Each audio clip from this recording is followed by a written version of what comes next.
C'est la sortie de la messe de l'église Saint-Philippe du Roule, rue du Faubourg Saint-Honoré à Paris. La chaussée n'est pas encore pavée pour faciliter la circulation des voitures à cheval. L'air est gris en ce mois d'hiver et l'on ne s'attarde guère. Au premier plan, une fillette protégée par son manteau douillet tient sa mère par la main alors que toutes deux s'apprêtent à traverser. Un peu en retrait, en bleu clair, voilà une bonne. Juste à côté, un homme a ôté son chapeau pour saluer une connaissance. Ici ou là brille la tranche dorée d'un livre de messe ou les boutons de la redingote des cochers qui attendent. Bien que l'on soit dans un quartier chic, il y a un mélange harmonieux de classes sociales. Le respect des hiérarchies et des différences légitimes, la courtoisie, les bonnes manières structurent une société qui est encore comme un corps vivant où chaque membre occupe sa place et joue son rôle. Elle n'est pas basée sur la jalousie, sur l'envie de celui qui a plus ou qui est plus.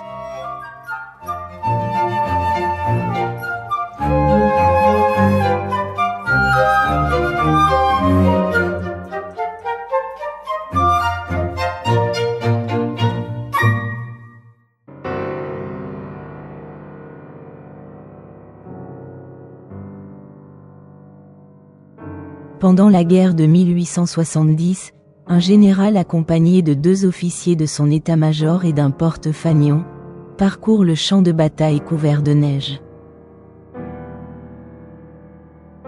Il s'arrête pour saluer l'aumônier militaire qui, l'étole à la main, s'occupe de sauver les âmes pendant qu'une religieuse soigne un blessé allongé sur un brancard. Au loin gisent les morts. Selon la hiérarchie militaire, le chapelain est inférieur au général. Mais celui-ci le salue en signe de respect pour sa condition de prêtre. Avant la séparation de l'Église et de l'État, la religion catholique imprègne encore la société de son idéal. Un idéal de convivence fraternelle et harmonieuse entre des classes sociales inégales.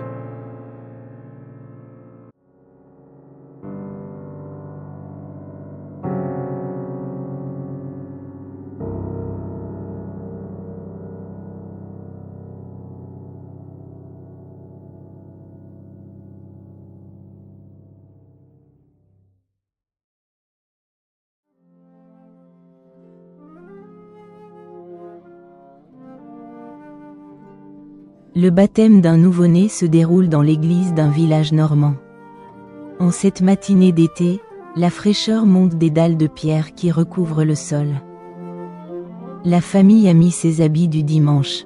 La marraine tient le bébé dans ses bras, enfoui dans son immense robe blanche. Le vieux prêtre lit les prières qu'un enfant de chœur soutient pendant qu'un autre porte le cierge allumé. Le bedeau attend auprès des fonts baptismaux pour en soulever le couvercle et aider tout à l'heure le célébrant qui va verser l'eau sur la tête du nouveau chrétien. Une statue de la Sainte Vierge surplombe la scène. C'est le premier des sacrements. Il nous libère du péché et nous élève à la qualité de fils de Dieu et de membres de l'Église. Il nous arrache à la prise du démon. Parce que nous naissons avec une nature humaine déchue et entachée par la faute originelle, nous avons besoin d'être libérés du pouvoir des ténèbres. Les parents privent leur progéniture de la grâce inestimable de devenir enfants de Dieu s'ils ne lui confèrent le baptême peu après la naissance.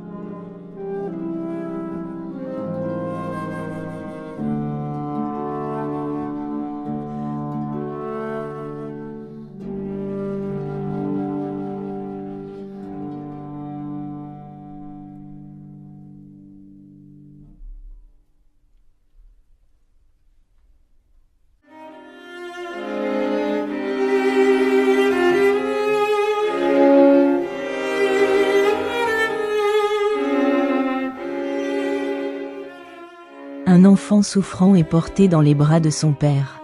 À genoux, sous la lampe en argent du Saint-Sacrement des Cierges à la main, la mère implore Marie, salut des malades. Le prêtre en surplis dit une prière avant de donner la bénédiction. La lumière se reflète sur le visage de l'enfant qui tient l'eau bénite et sur la statue de la Vierge, au-dessus de l'autel fleuri.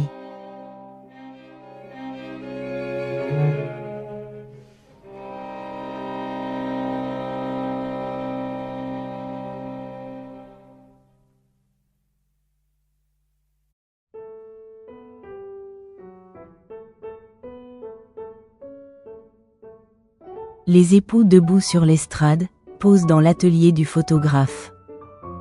La vieille nourrice, qui fait partie de la famille, arrange la robe de la mariée qu'elle a vue grandir.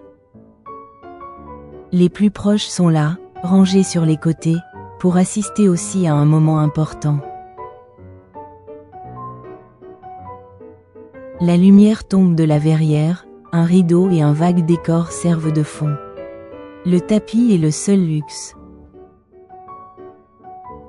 Au-dessus de la porte, un écriteau indique « On est prié de laisser un acompte en posant ». On sourit en voyant le geste de l'artiste, enfoui sous le voile, agrippé à son appareil à plaque de verre. Sur la droite, une petite fille bien sérieuse écartille les yeux. L'atmosphère est rendue avec une telle authenticité que l'on assiste à la scène, soi-même collé contre le mur du fond. C'est la vie réelle, faite d'efforts et de joie simples, où la dignité de chacun s'épanouisse, structurée autour de la famille et du mariage indissoluble.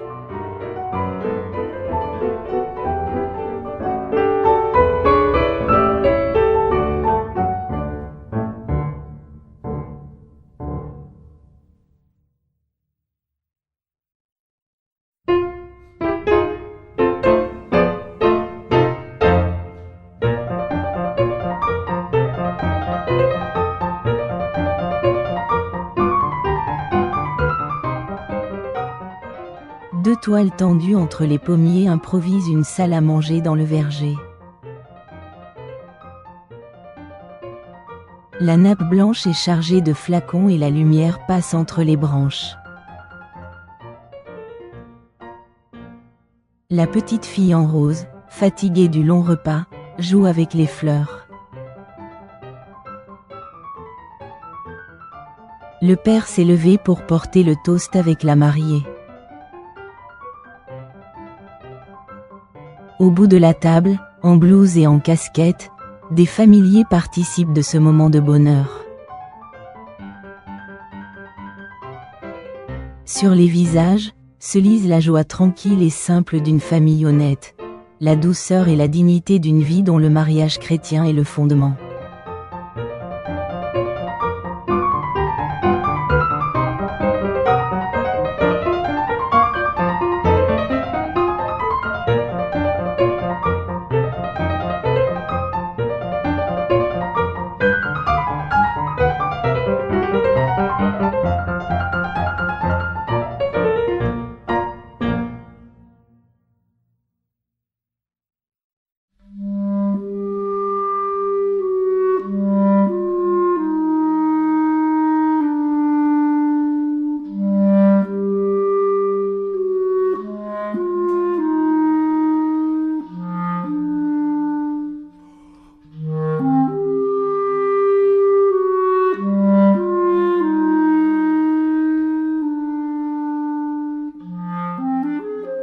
Les fidèles sortent de la messe. Les coiffes blanches de ces Bretonnes contrastent avec leurs vêtements sombres.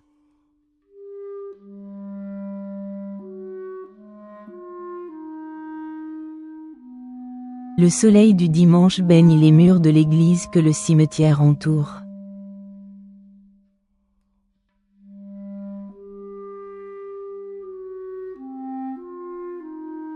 Les croix se dressent au milieu des fleurs qui coulent d'abondance entre les tombes.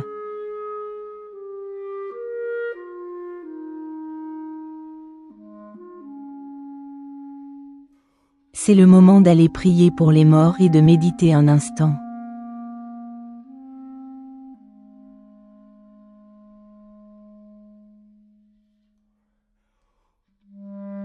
La piété familiale se joint à la résignation tranquille devant notre condition humaine et aide à attendre avec confiance la vie éternelle, but de notre vie sur terre.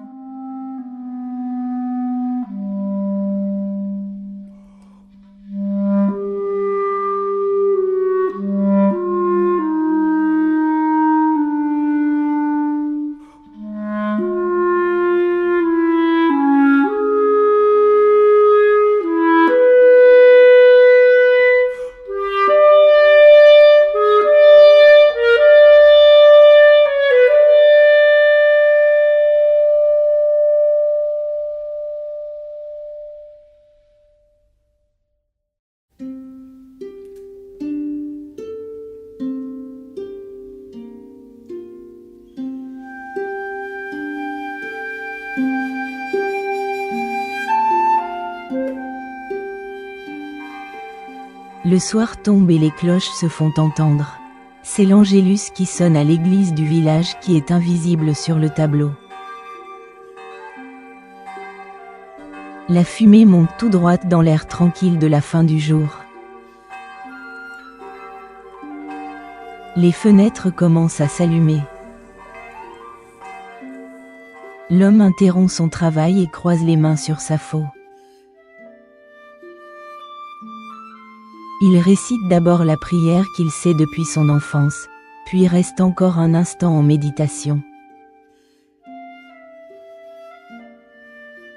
Les paroles de vie éternelle se mêlent alors dans son esprit à la considération de la vie présente, humble et faite d'efforts.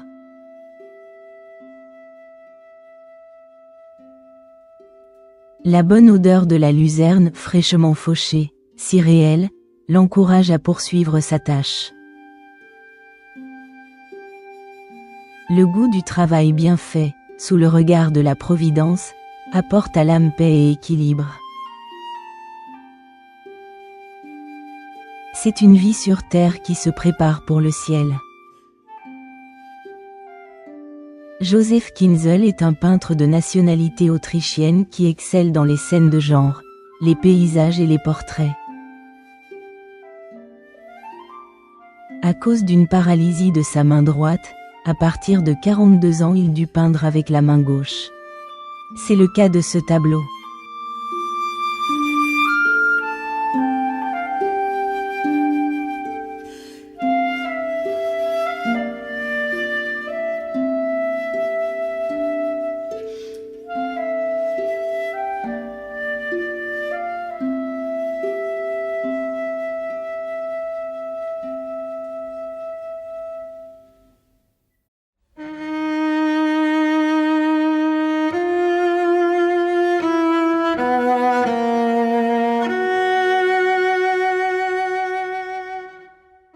Un baptême a lieu dans une chapelle à Valence en Espagne.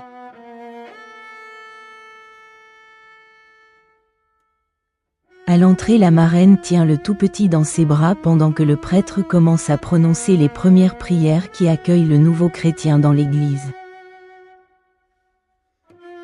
Derrière l'enfant de chœur en soutanelle rouge, une grille en fer forgé laisse passer la lueur dorée des cierges allumés sur l'autel latéral. Des personnages venant du soleil écartent le rideau qui maintient la chaleur au dehors pendant que la porte est grande ouverte. Au premier plan, un homme récite son chapelet. Derrière lui, une femme cause à voix basse avec son voisin âgé qui a du mal à entendre. La fraîcheur monte du carrelage, les odeurs se mêlent. La cire chaude, la fumée, un reste d'encens et les fleurs. Les bancs en bois craquent et les divers murmures se joignent en une seule rumeur. C'est un temps où, en plus de la piété, les principes moraux qui découlent de la religion ordonnent et structurent la société. Dieu est présent, la vie a un sens, on est sur terre pour gagner son ciel.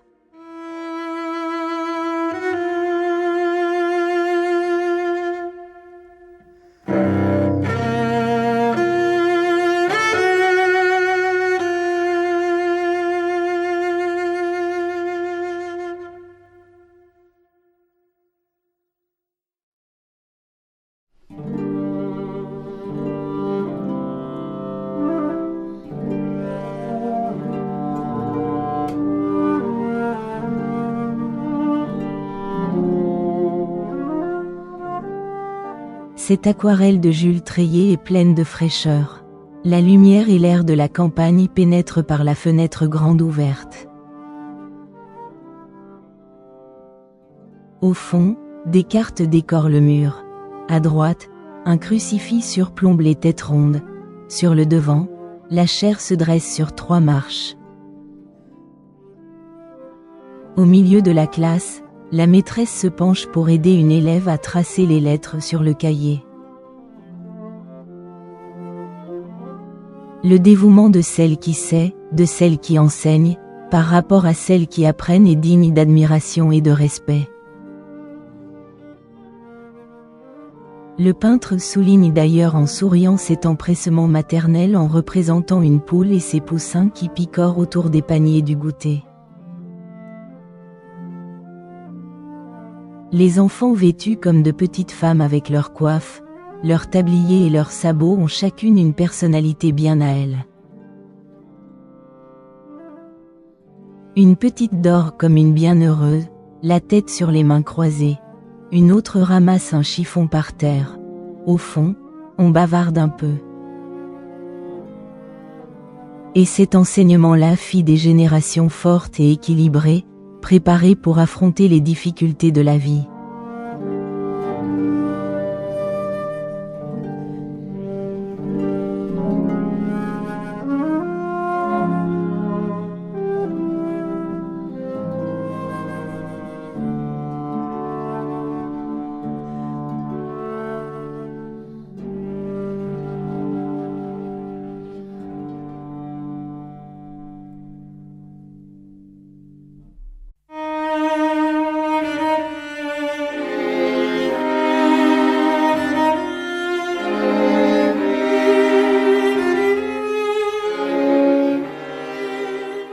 Un prêtre porte le Saint-Sacrement dans la maison d'une personne gravement malade.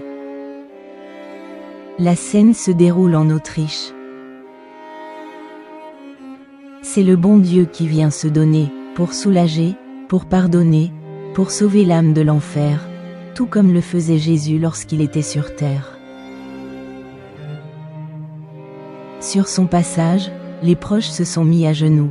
La plus petite prie, l'aîné pleure, et l'homme pointe le ciel du doigt, rappelant ainsi ce qui est le seul sens de la vie. Dans la maladie, au seuil de la mort, le baptisé reçoit le secours des derniers sacrements.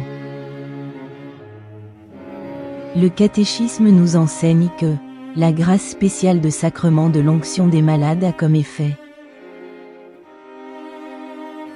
l'union du malade à la passion du Christ, pour son bien et pour celui de toute l'Église.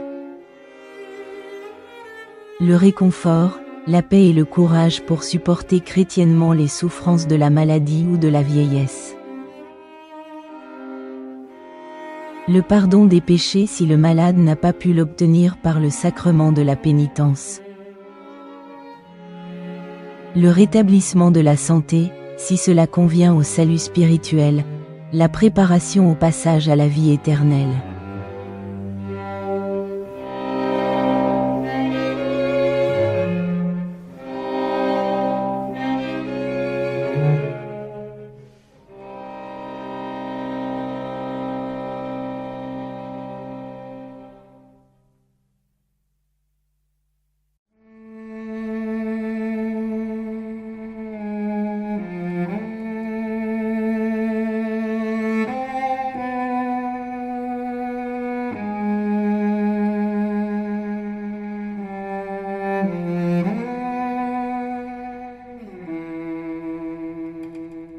Le grand-père, patriarche d'une famille nombreuse, est assis dans son fauteuil à haut dossier, une toque sur la tête.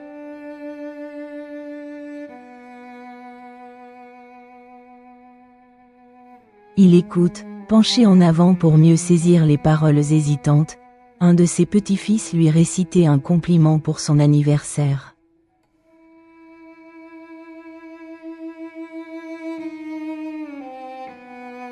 La physionomie du vieux reflète son contentement et son intérêt.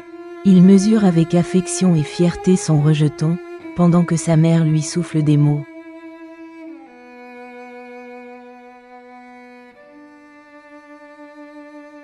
La bonne humeur, la joie d'être ensemble au sein d'une grande famille remplit les détails de ce tableau.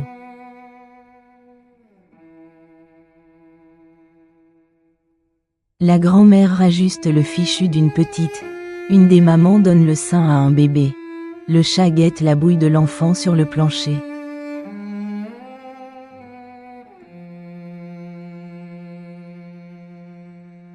La porte s'ouvre sur de nouveaux arrivants. Mais avez-vous vu que l'on vous regarde?